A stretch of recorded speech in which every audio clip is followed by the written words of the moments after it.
Hello, everybody. Welcome to this partner webinar hosted by Nordic Semi.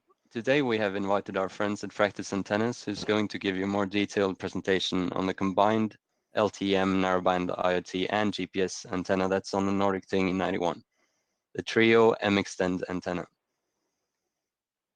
My name is Espen Jacobsen, and I'm a product marketing engineer at Nordic. And with me from Barcelona, I have Jaume, who will explain what antenna considerations you must make when developing PCBs and products for cellular IoT, and why the mXTEND is an ideal antenna solution for IoT asset tracking devices.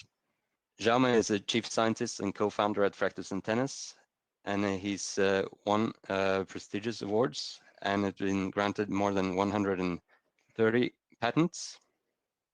So I'm looking forward to hear him explain more about antennas later in the webinar.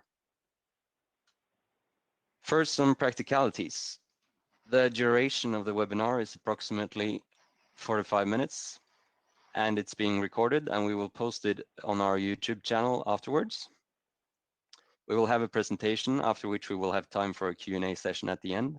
If you look to the top right-hand corner of the interface, you can type in questions along the way. In the Q&A at the end, we'll repeat the questions anonymously and answer verbally. If there are questions we don't manage to answer within the time, we will provide answers to the remaining anonymous questions in text form and post it on our developer zone. So last month, we hosted a webinar introducing the Nordic Thingy 91, our new prototyping platform for cellular IoT applications. And I will start by giving a brief intro to the Thingy 91 before handing the rest of the presentation over to Jaume. But the previous webinar is also available on YouTube if you would like a more thorough walkthrough. So let's get going. So what is the Nordic Thingy 91? The Thingy 91 is an exciting prototyping platform that is based around the NRF 9160 system in package that supports LTE-M and NB-IoT communication standards. The NRF 9160 has a range of peripherals, and the Thingy itself includes a wealth of onboard sensors. It also includes a combined cellular IoT and GPS antenna from Fractus Antennas we'll hear more about afterwards. In addition to the hardware that is on the Thingy 91, the software support provided by the NRF Connect software development kit and the NRF Connect for Cloud service together enable you to prototype all aspects of your cellular IoT application. The Thingy 91 ships with a SIM card from iBasis with 10 megabytes of included data, which you can top up with more if you want. And following the Getting Started guide, you can easily activate the SIM and associate your Thingy 91 with our NRF Connect for Cloud service. Once associated, you're able to monitor data such as GPS position, air temperature and humidity, acid orientation, etc. on the NRF Connect for Cloud HTML GUI. The cloud service also includes what we call the device API, which can be used to access the direct data sent from the Thingy, so you can use it elsewhere. In terms of other software support, the Thingy is supported by our NRF Connect SDK, which includes the Zephyr RTOS kernel and other drivers and examples. Lastly, before we move on, just a brief overview of the Thingy 91 hardware. As you can see, on the front side, we have the NRF 9160 system in package for cellular and GPS communications. We also have NRF 52840 SoC for 2.4 gigahertz support, including support for Bluetooth Low Energy. There are ports for measuring currents and a SIM card slot. We have a user programmable button, and in red, you see the combined LTE-M, NB-IoT, and GPS antenna from Fractus. On the back, we have some programmable LEDs, a user programmable buzzer. We have MOSFET transistors for driving high-load devices such as stepper motors. And there's also a variety of sensors for monitoring air pressure, temperature, quality, for instance, carbon monoxide or toxic compounds in the air, light and color. And that's what I had to say on the Thingy 91 today. Please check out the other webinar for more information on that. And thank you. I'll just hand it over to you then, Jaume. Okay. Thank you very much, Espen. Welcome to this webinar prepared by Nordic Semiconductor and Fractus Antennas titled Embedded Antennas for IoT, Adapting the Nordic Thingy 91 Antenna to Your Cellular IoT Design. My name is Jaume Enguera, and I'm the Chief Scientist at Fractus Antennas. This webinar is addressed to cellular IoT designers to understand the antenna architecture in Nordic Thingy 91. This will make easier to adapt the antenna system to your cellular IoT design based on Nordic Thingy 91. This is the outline we are going to follow. First of all, we are going to briefly introduce virtual antenna. Then we will present the antenna architecture for Nordic Thingy 91. And then we will see design rules on how you can adapt the Nordic Thingy 91 to your cellular IoT device. Also, we are going to address what happens if you have a device based on Thingy 91, but with a different form factor. And at the end, we will draw the conclusions. In here, we have the top layer and the bottom layer of the RF PCB. On the left part, we can identify the main RF components. In red, we have the Trio and Extend chip antenna component from Fractus Antennas. Then we have in here the module RF9160 from Nordic Semiconductor, in charge of transmitting and receiving the LT signal, as well as to receive the GPS signal. Also, we have on the top layer and bottom layer, we have two switches from Corvo, and also matching components to have the antenna operating at the frequency bands of interest. And everything is included in a very small package of only 50 by 50 millimeter. Let's first to introduce virtual antenna. Virtual antenna is a new antenna technology that embeds tiny elements in cellular IoT devices. This tiny element can operate at any band and for any device. This makes the design of cellular IoT devices faster, cheaper, and easier. Let's see this concept of one antenna for any band and any device with more detail. In here, we have in red color one of the products of virtual antenna, and on the left part, we have several form factors, several devices with several form factors, a big one, a very small one, and a medium size. You can see that for every single device, we are using the same antenna element. So no matter if the device is different, we don't need to customize a new antenna for each case. The only customization that is needed is the matching network, which is very fast and easy to do it. Then, on the other hand, imagine you have a device that it has to operate at certain bands for one country, and then you want to have the same device, but to operate in a different bands for another country. You don't need to customize for each case a different antenna. Or imagine another situation where you want to operate at some bands of 3G, and then you have another device that you want to have another bands of 3G. You don't need to customize a different antenna for each device. You can use the same antenna component across any platform. So this at the end means that with one antenna, we can operate at any band and any device. Besides being small and multi-band, virtual antenna has other attractive features. For instance, the products of virtual antenna, they are off the shelf. This means that they are ready to use. There is no need to customize a new antenna. And this is very important in terms of mass production because the antenna is well tested in many products before. Also, the antenna components of the virtual antenna family, they are SMD components. So this means that they are compatible with a pick and place assembly process. And this ensures a very good quality when integrating the antenna products in a real PCB in mass production. So to sum up, we can say that the main attractive features of virtual antenna is that products are small, it's multi-band, they're off the shelf, and the products are compatible with pick and place assembly process. In here, we have 6 products of the virtual antenna family, from very small footprints to very thin profiles. And we like to focus on the Trio mXTEND antenna, which is the antenna that is used in the Nordic Thingy 91. This antenna is very versatile because it has more than one port. It has, for instance, two ports that can be used for, imagine one port for LT bands, another port can be used for GPS, or imagine another situation where you can use one port for LT bands at 4G and perhaps another port for 5G in the sub 6 gigahertz band.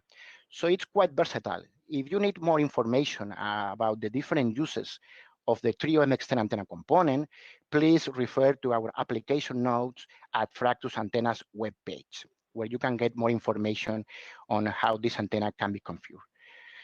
Now let's concentrate on the Trio mXTEND chip antenna component used in Nordic Thingy 91. This is the red antenna component. The footprint is very small, it's 30 by 3, and a main feature is that it's only 1 millimeter high. This is a very thin profile, and it's very convenient for thin devices like the Nordic Thingy 91, and in particular for IoT devices. In this case, although the antenna may be configured for two ports, in the Nordic Thingy 91, it's used as only one port. And with this port, it's enough to have operation at LT bands plus GPS. So from now on, we are going to see that we are going to use one feeding line, one port for the Trio mXTEND antenna component. Now that we know the Trio mXTEND antenna component, let's see the antenna architecture that is integrated in the Nordic Thingy 91. The LT bands supported by Thingy 91 are B2, B3, B4, B8, B12, B13, B20, B28. So this comprises a large frequency range from 700 up to 960 and 1700 up to 2200, as well as GPS. This is on one hand. On the other hand, we have that the device, it's very small. It's only 50 by 50 millimeter. So this at the end needs a reconfigurable antenna system in order to get a very good radiated efficiency, antenna efficiency, very good sensitivity. And this is the scheme we are going to present right now. The antenna system that we see in this slide.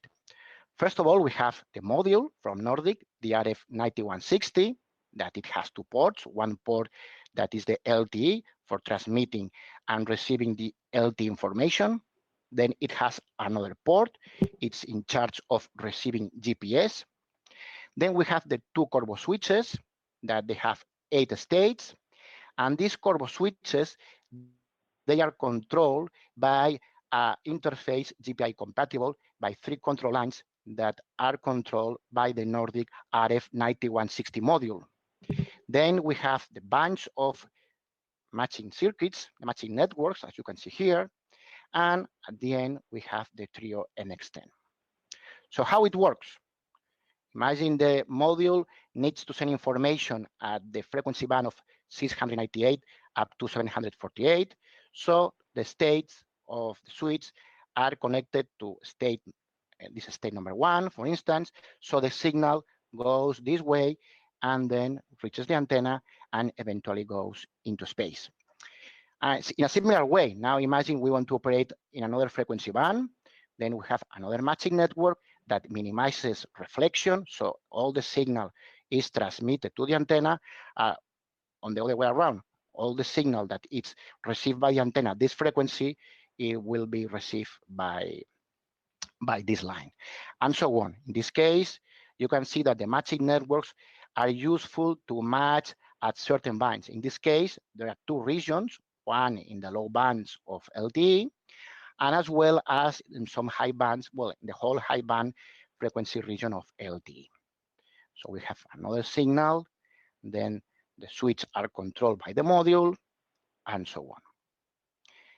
What happens in GPS? When the antenna receives the GPS signal, the signal is very weak because it comes from the satellites that are far away. Then the state of the switch goes this way. Then we have a matching network to minimize the reflection coefficient. Then the signal gets into a Corvo module that is a low noise amplifier plus a soft filter embedded in a single package. Then the signal is amplified and reaches the input port of the GPS in the RF9160 module. So see, this is the whole scheme of the antenna architecture implemented in Thingy 91 platform. If you want to get more detail, this is the schematics that are available at Nordic Semiconductor web page. And just let's see the main parts in this scheme. In here, you have the module from Nordic, RF9160. Then we have the switch, another switch. Then we have the matching networks that we saw before. Then we have the trio mXTEND, trio mXTEND chip antenna. And then the low noise amplifier plus the soft filter. How this is connected? Well, here we have the antenna, here we have the switches, we have the matching networks, and then we have another switch. So this line here, it's connected to the input-output port for LT. So this line, it's in charge of transmitting as well as receiving signals at LT. For GPS, when the GPS signal reaches the antenna, then the switch connects through this line, the signal gets this module, it's amplified, the solo filter rejects frequency out of the GPS, and then the signal of GPS reaches the input port of the Nordic RF9160 module. Regarding the matching networks, this is how they look like. They are very simple, so easy to tune, easy to design matching networks. Each matching network is in charge of providing operation at a particular frequency range. In this case, for instance, we have two components that are in charge of providing operation at this frequency range in the low bands of LTE, as well as in the high bands of LTE. In this case, state 7 of the switch, it provides operation at this frequency range, and so on. So you can see that there are 2, 4, 6, 7, 9, and 11 components for the matching network. And there are some states that are free, and perhaps they might be useful for other bands if needed. These components are passive components. They are loop SMD components 0201, in order to get a compact solution, because 0201 components, they are very tiny and they occupy little space on the PCB. And here you have the part numbers that you can use on your PCB based on Thingy 91 platform, even with these part numbers. Regarding the switch, this is the switch that is used in Thingy 91. It's from Corvo. It has 8 states that are controlled through a GPIO interface. And this interface, it has 3 lines that it's totally controlled by the Nordic module. It has a very small footprint of only 2 by 2 millimeter, excellent insertion loss. It can handle up to 32 dBm of power. So it's very convenient for IoT applications. And one last consideration about the trio mXTEND chip antenna. Since this antenna is very versatile and can be configured in many forms, for this particular case in Thingy 91, here we have some places to add a filter, and the filter we recommend to get the best performance in Thingy 91 is the one shown in this slide. In this case, we are not using 0201 SMD components, but 0603 and 0402 in order to get a better Q. Although they occupy more space, we can get better Q if we use these components. We are using components from Murata, but you can use other brands as well, as long as you keep the same value, and most important, as long as you keep the same minimum Q. The Q is the quality factor that it's a very important parameter that tells how good it's a component in terms of losses. The larger the Q, the better. So we should keep this in mind. We can change the brand, but we should keep obviously the same number, the same value of the capacitor and inductance, but we at the same time, we should also keep the same minimum quality factor. In this case, it's 570 for the capacitor and 78 for the inductance. So now that we understand how is the full architecture of the antenna system in Nordic Thingy 1, let's going to present design rules. And it is important to emphasize at this point that the design rules that we are going to present should be followed at the very beginning of the project, because if not, it is difficult to fix an antenna problem in the middle of a design process. So please take these design rules as a rules that we should follow when starting your new project. For virtual antenna, the design flow is quite simple, and it's based on 3 simple steps. Step number 1 is to place the antenna component. It's very important to place the antenna component in the correct position, because at the end, it determines the performance in terms of efficiency. Then, once the antenna is fixed on the PCB, we go to step number 2. That is, we have to design the matching network. As a reminder, for virtual antenna, we don't need to customize the antenna geometry. We only need to customize the matching network in order to operate at the frequency bands of operation. And the last step, once the matching network has been designed, is to test the device in terms of impedance, SWR, efficiency, radiated power, sensitivity, and so on. These steps are included in 3 videos that you can see offline by going to our web page. In this case, we are going to see step number 1 video, which is place the antenna component.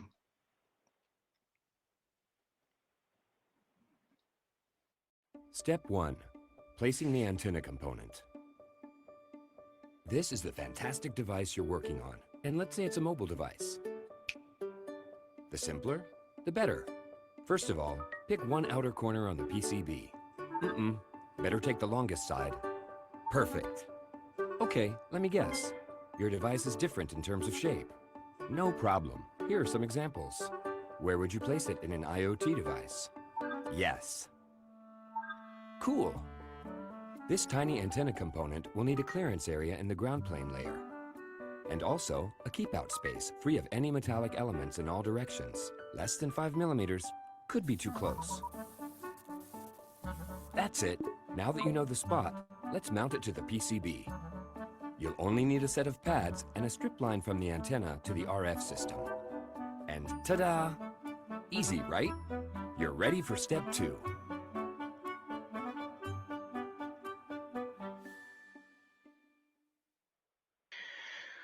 Okay, so let's move to these design guidelines. This is a scheme of the Thingy 91, where we have the ground plane layer in blue color. Then we have the module RF9160. We have the trio mXTEND chip antenna from Fractus Antennas. Then we have all the matching circuitry and the GPS and LTE transmission lines that goes to the module. Also, we have in green color the clearance area. So let's explain what is important as a design guidelines. The ground plane is very important for embedded antennas, since it plays a very important role into the radiation process. So if we make the device or the ground plane layer very, very small, then it may happen that the efficiency is poor. So as a minimum recommended PCB size, we recommend 50 by 50 millimeter. We also recommend to keep a continuous RF ground plane layer. In the case of Thingy 91, we have one top layer grounded for RF and also a bottom layer that are connected throughout bias. So it's very important to keep a continuous ground plane for RF. Also, we have to place the trio mXTEND chip antenna component as close as the corner of the device, as you can see in this picture. We have to include a feeding line. This feeding line is in charge of connecting the trio mXTEND to the matching circuitry. With 1 millimeter, it's fair enough. About the clearance area, the green area, we should leave a ground clearance at least of 40 millimeter by 12 millimeter, just to leave the antenna free of space and radiate efficiently. And it is important that this clearance area applies to all layers, not only on top and bottom, but all middle layers. We should avoid any conductive trace or any metallic component in this clearance area. And also above the clearance areas, if you have some screws or any metallic components, we should avoid this clearance area. Regarding the module, the RF9160, we should keep as close as the matching circuitry as possible in order to minimize losses in the feeding lines or from getting noise if the lines are very, very large.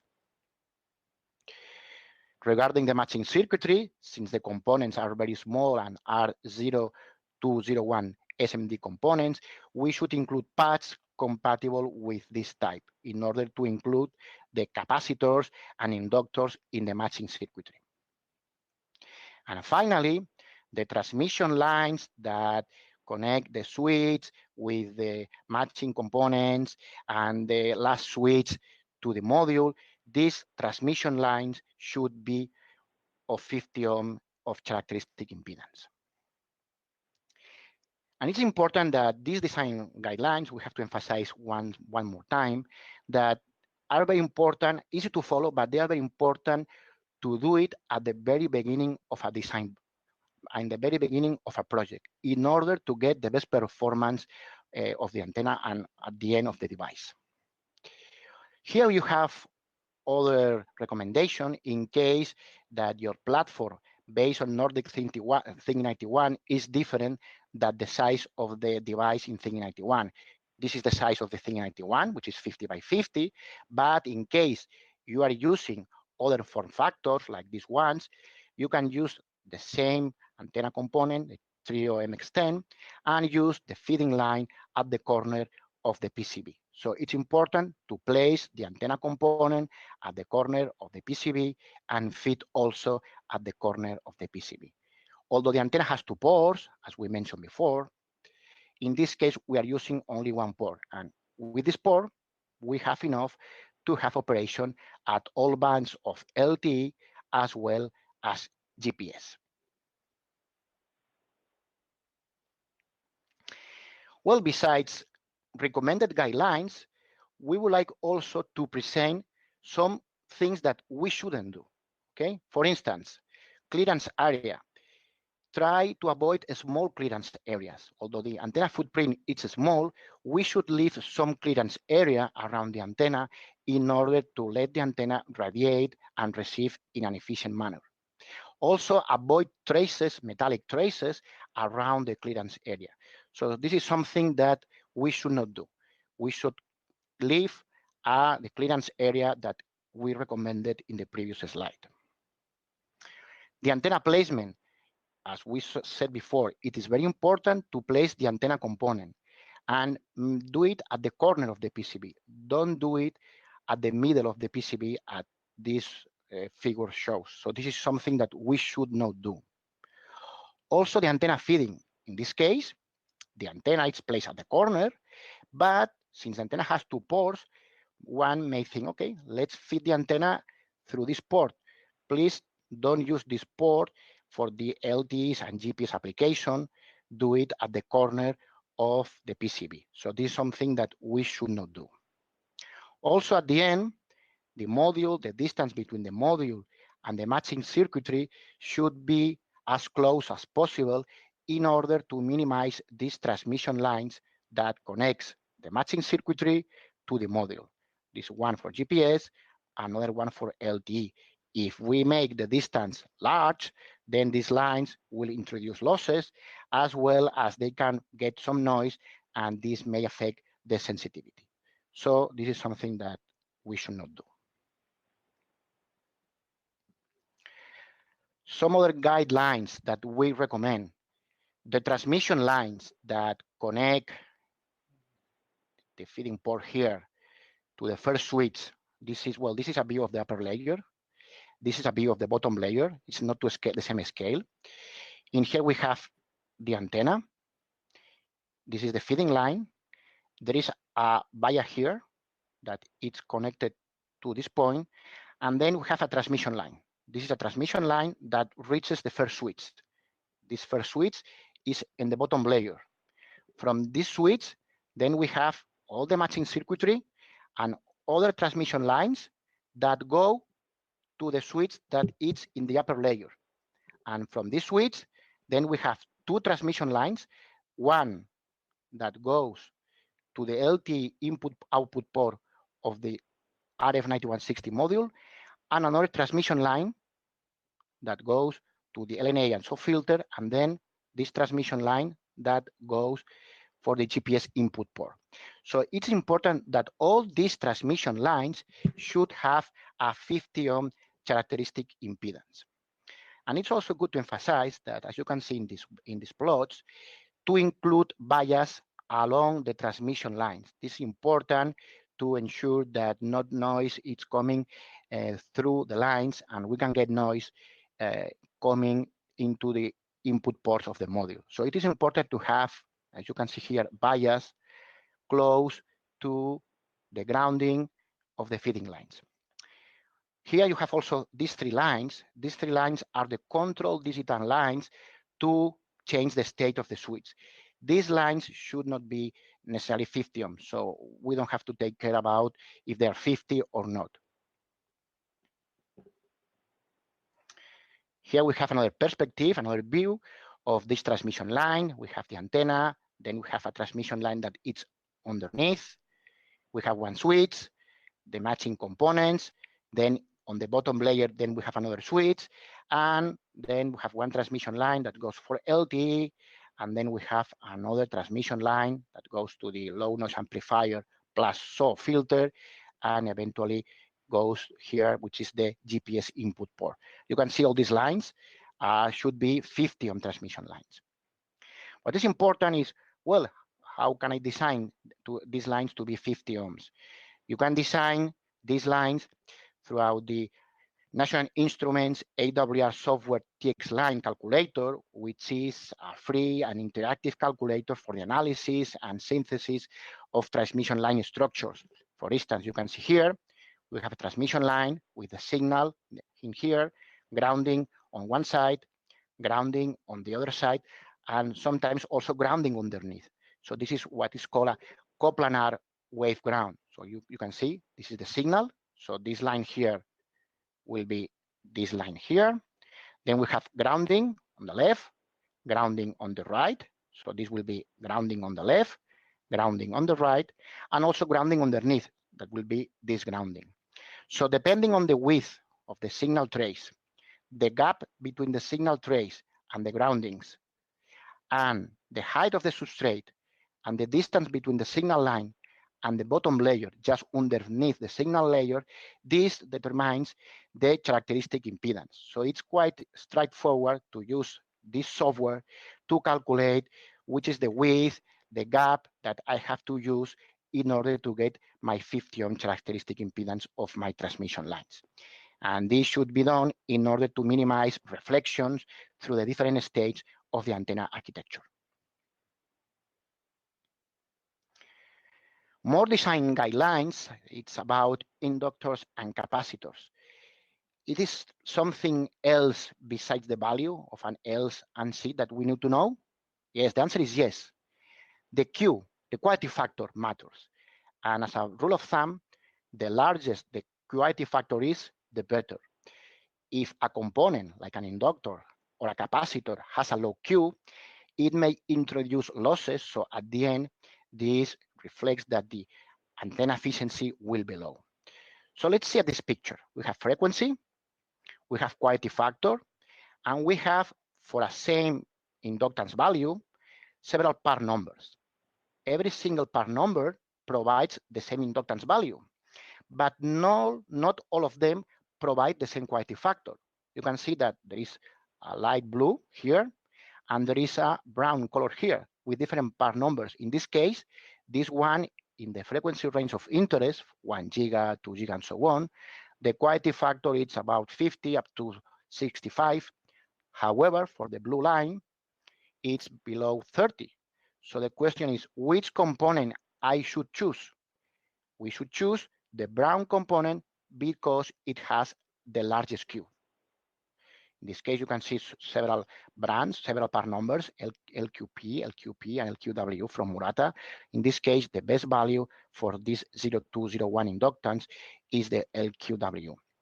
Every vendor has a data sheet that you should check to get the best quality factor. In case of Murata, there is an application and a software tool easy to use where you can compare for a given value, you can compare several part numbers in order to select the best component in terms of the quality factor. So the best is the largest Q. And also, it's good to have in mind that tolerance should be around 2 or 3%. In the Thingy 91, for the matching network, we are using 0201 components because they are very small. And for the trio chip antenna component, in the filters that we are using there, we are using a combination of 04 and 02 and 0603 in order to get best performance in the antenna. So here, again, we have the matching network, and we have included the minimum quality factor across the frequency band of operation. So the components that we are using in Thingy 91 and are from Murata and are these values. In case you need to change the brand of the components, you should keep the same value, and the most important, you should keep at least the same minimum Q across the frequency band of operation. And here we have listed all the minimum Qs along each state. For instance, if you want to substitute one component, the 9.2 pico, by another brand, you can do it as long as you have, obviously, 9.2 picos, but as long as you have at least 160 Q across the frequency band of interest. This is the minimum Q across the frequency bands of interest. And finally, these are the technical features of the antenna system in Nordic Thingy 91. This is the efficiency, the measured efficiency across different states. This efficiency takes into account the ratio between the radiated power into space over the available power from the module. So this at the end have into account several aspects.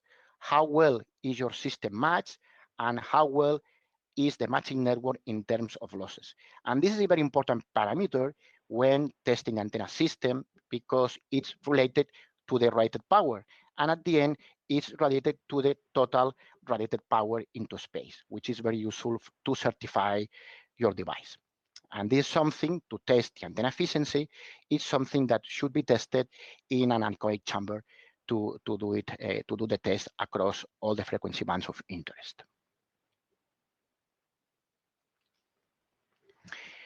In case you want to go deeply into design, here we present a schematic of one of the matching networks that we have been using in the Thingy 91. This is a schematic done with the microwave office from National Instruments. So let's identify each part.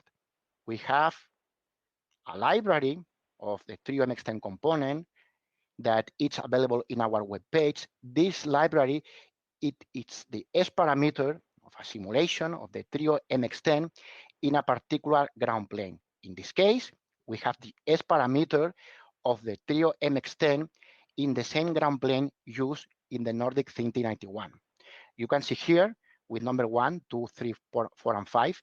These are ports that in the case of the trio mXTEND chip antenna component in Thingy 91, we are only using port 1 and port 2.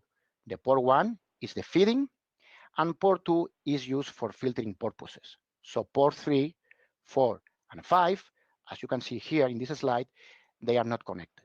So in port number 2, we have the filter that we saw before. Then we have a short transmission line that should be the transmission line that connects this feeding line to the first switch that it's on the bottom layer. Then we have the Corvo switch in one particular state. This means that this state transmits signals from point 1, which is the common port, to output number 5. These S parameters are available in Corvo on the request. Then you have a transmission line. Then we have the matching network. Then we have another transmission line that connects the matching circuitry to the switch. This is the last switch that it's on the top layer. And at the end, we have the input-output port, which is this corresponds to the input port of the module. So this line here will be connected to the RF9160 module. So by doing this schematic, it's easy to design this very simple matching network. And this is something that also you can do in the lab. This scheme, this PCB test corresponds also to this scheme where we have this transmission line, which is a 50 ohm transmission line soldered on the PCB. It is connected up to this point. So by connecting a transmission line at this point, you can test the SWR, S11, and to design your matching network in order to get the best S11. Here, for instance, we have a video that shows, well, once you tune the matching network, that you can get a good response of S11 in the frequency band of interest. This simulation takes into account a bare PCB. It's only the ground plane, the trio mXTEND, and it does not include plastic covers as in the case of Thingy91. In case you have then your plastic covers, you will need to fine tune the matching circuitry because, well, at the end, all plastics that surround the device may shift downwards the frequency. So it's quite straightforward to fine tune those components just to get the response of S11 again operating in the frequency bands of interest. And it's also good to comment that in case you are designing a cellular IoT device with a different form factor than the one in Thingy91, for instance, you have a device that it's 80 by 50 or 80 by 80, or for instance, another size, we have a library of S parameters corresponding to each situation. And this library, it's available at Fractus Antennas webpage. So with this simulation, you can design your matching network. For instance, imagine that your device is 80 by 50. You will have this library that has, again, these 5 ports. Port number 1 is the port you are going to use to make your matching network. Port number 2 is the one that you are going to use to include the filter. And 3, 4, and 5, in this case, are disconnected. But perhaps you want also to connect here in your application. You want to connect another antenna for other purposes. You can do it, and then you can include another port. You can test isolation. So there is much flexibility in this scheme to make other designs based on Nordic Thingy91. Okay, then you have again the transmission line, 50 ohm. Then you have the switch, the matching circuitry, another transmission line. You can see that these lines are 50 ohm, as we said before. And finally, the last switch and the input-output port of the module, which is 50 ohm.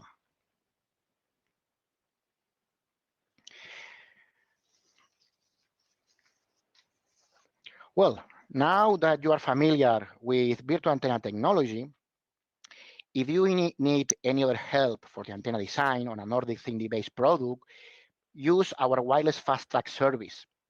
You will get a ready-to-test antenna design for your cellular IoT device free of charge and just in 24 hours. Please use our QR code or please go to our link to get more information. Well, finally, so conclusions. Virtual antenna technology, it's a new technology that it has off-the-shelf antenna products. It's very convenient for mass production. The products of virtual antenna, they are small, they are multi-band, and they are compatible with pick-and-place assembly process. The Thingy91 by Nordic Semi, it's a multi-sensor prototyping kit, which is ideal for starting new cellular IoT projects. So combining the Thingy91 with the trio mXTEND embedded antenna, this will help cellular IoT designers to develop new application fast in an easy way, and any application you might think of, for instance, logistics and assets, tracking, smart city, smart agriculture, and so on. Here we have some information about our office. And in case if you have any technical question about this presentation, please, you can send me an email at jaume.anguera@fractusantennas.com. So, well, that's all. We hope you like the presentation. And on behalf Nordic Semiconductor and Fractus Antennas, we appreciate your time and many thanks for your attention. Okay, thank you very much, Jaume. We're ready to answer some of the questions that were asked during the presentation now. I will start by answering some questions relating to the Thingy 91, and then I'll hand it over to you, Jaume, afterwards to answer questions on the antenna design. So, first question, if this is battery powered, how long is the power consumption of the circuitry? In terms of battery life, how long will the battery life will it last if combined with other IoT sensors? This is a bit hard to say. It's about the use case, how often you have to send the data to the cloud. Usually we try to point to the NRF 9160 product brief and other documentation because there's some information there on current numbers for different scenarios. That's available on our websites. About the Thingy 91, is the software interface, API, etc., between the NRF 91 and NRF 52 ready now? It seemed not to be a few months ago. Answer to that is currently the NRF 840 and is used as a UART to USB bridge. So the interface setup between the UART on the NRF 52840 and the UART on the NRF 9160. Number 3, I have been burned by cell providers not supporting IoT connectivity. Example, AT&T dropping 2G and now Verizon planning to drop 2G. What is the outlook long-term for Thingy 91 cell provider support? We don't have any reason to believe the support won't be extensive, and we certainly hope it will stick around for a long time. Number 4, how fast can you switch between the matching networks? Regarding IoT, wake-up time is short to save power, and now you first have to wait for GPS fix.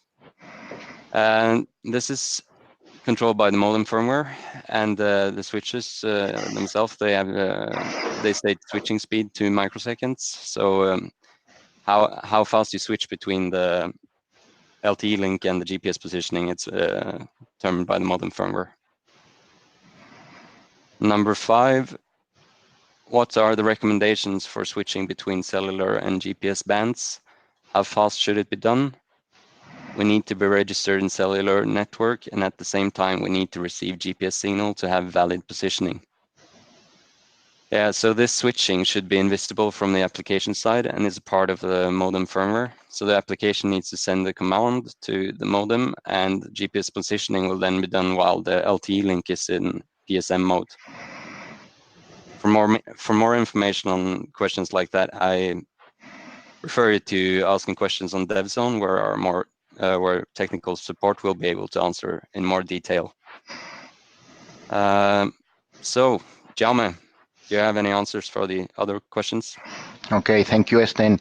Yeah, on behalf of Nordic Semi and also from Fractus Antennas, I appreciate all the questions of people asking now. Okay, so let's review some of the questions, and for sure, as Esten told before, we are going to answer every single question in the Nordic Semiconductor webpage.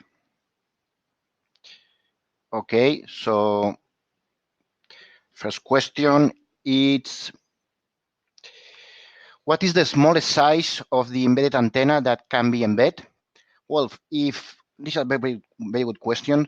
If we are working in the LT bands around 700 megas, as is the case of Thingy 91, what we have is the trio mXTEND antenna, which is 30 millimeter length. Also, we have in our portfolio another antenna that is smaller and can be also used for 700. It's 24 millimeter. And for instance, imagine that you don't need to work at 700, but you need to work from 800. In that case, that we're not having the low bands of 700, then in that case, we can use another antenna, a smallest antenna that we have for this frequency up to 800, which is 12 millimeter. And this is one of the smallest antennas that we can use, at least for LTE. Obviously, if we need to work for GPS only or Bluetooth only, the antennas can be as small as 4 or 5 millimeter. But regarding the LTE antennas, which I would say that are the most difficult ones, we can say that from 30 millimeter, 24 millimeter, if we are working in 700, and if we don't need to work on 700, but we need to work from 800, then 12 millimeter. Then questions about, let me check.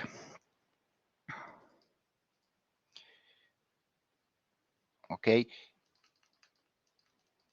Here it says that the distance in many data sheets and integration manuals, I find that cellular and GPS antennas should have as much space as possible between them to avoid one influencing the other. Okay, this is the coupling. That's true. I mean, one of the rule of thumbs, if we want the LTE not to interfere the GPS, one basic rule is, okay, let's put the GPS in one corner of the device, and then let's put the LTE antenna in another corner of the device. But if we're using a module that has the two inputs for LTE and GPS, although this is a good approach, then we will need to fit one antenna and the other antenna with very long lines. With this approach, that with this new antenna, the Trio mXTEND, we can have the GPS and the LTE very close in order to get a compact space. And regarding the coupling, this is something that we do with filters, but in this particular case of Thingy 91, what we are using is the switching. So the switching mechanism is avoiding that the transmission from the LTE goes into the GPS port. Okay. Another question is regarding radiation patterns. Okay, it's true that we've concentrated too much in efficiency, because at the end, efficiency is related with transmit radiation power that it's needed to certify the product in, well, for many situations. And what we can say about radiation patterns, that we are going to also to include them in the application note that we have ready launched, and we need to update them.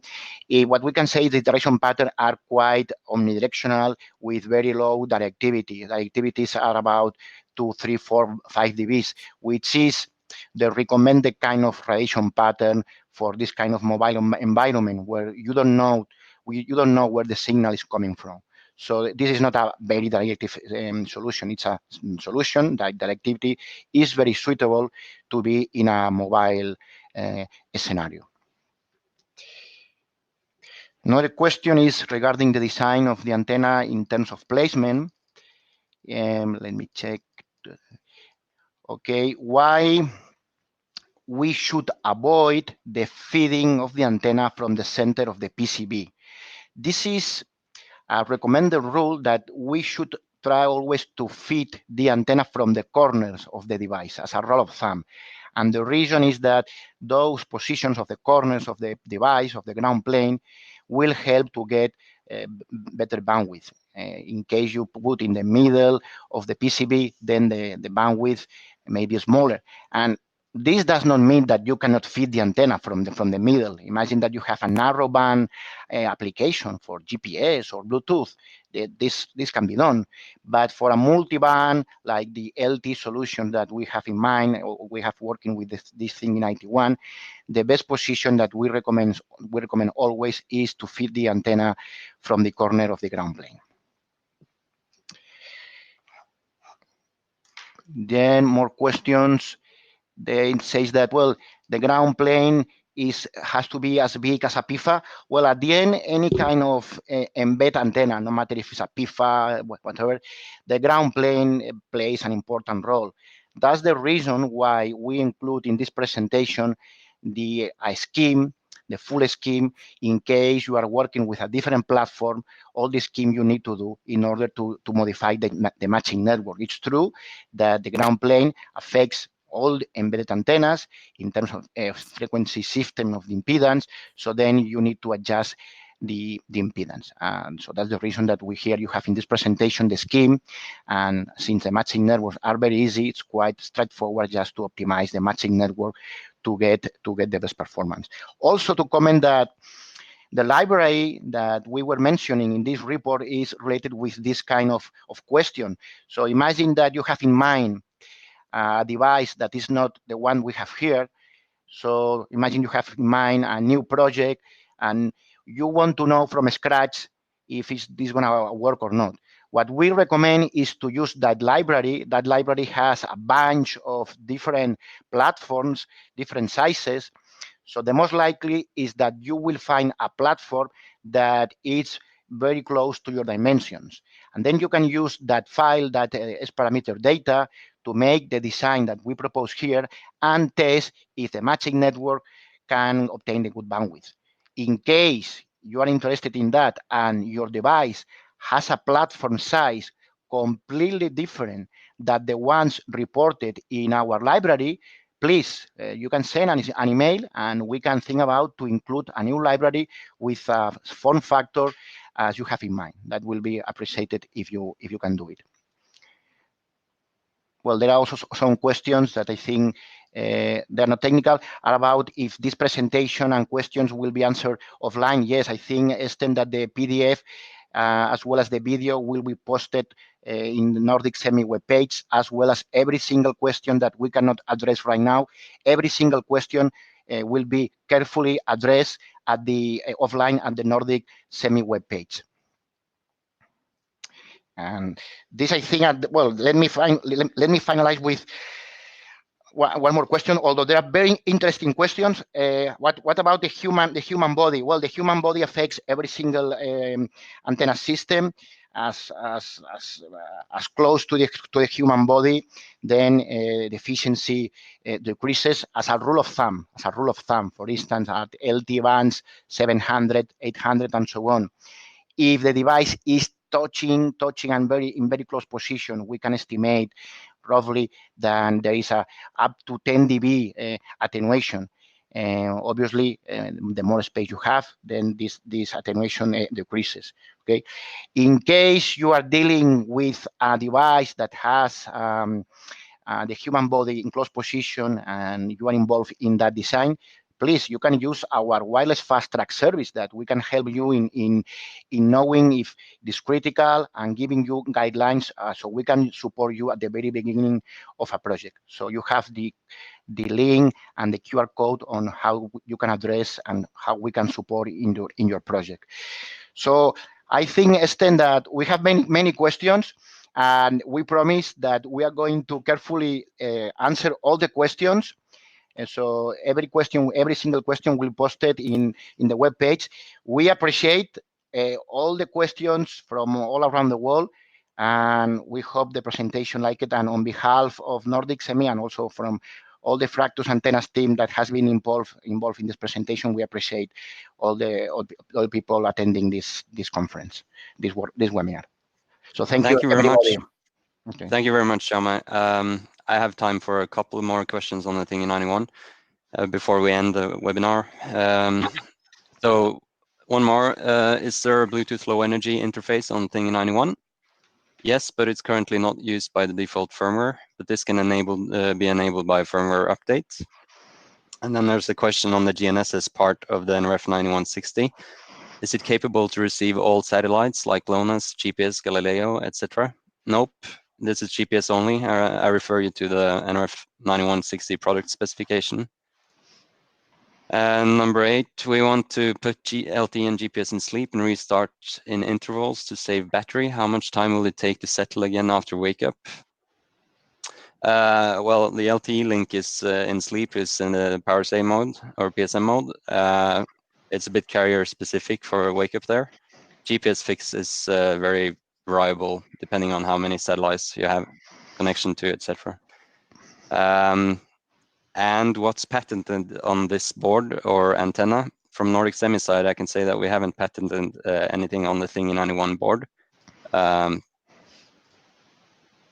so that's what we had time for now today, and we will continue answering the questions and post it online. We will upload the video both to this webinars.nordicsemi.com and to our YouTube channel. And thank you for attending. And thank you, Jaume. Thank you, Estena. Thank you, everybody, for attending. Thank you. Thank you. Bye. Bye-bye.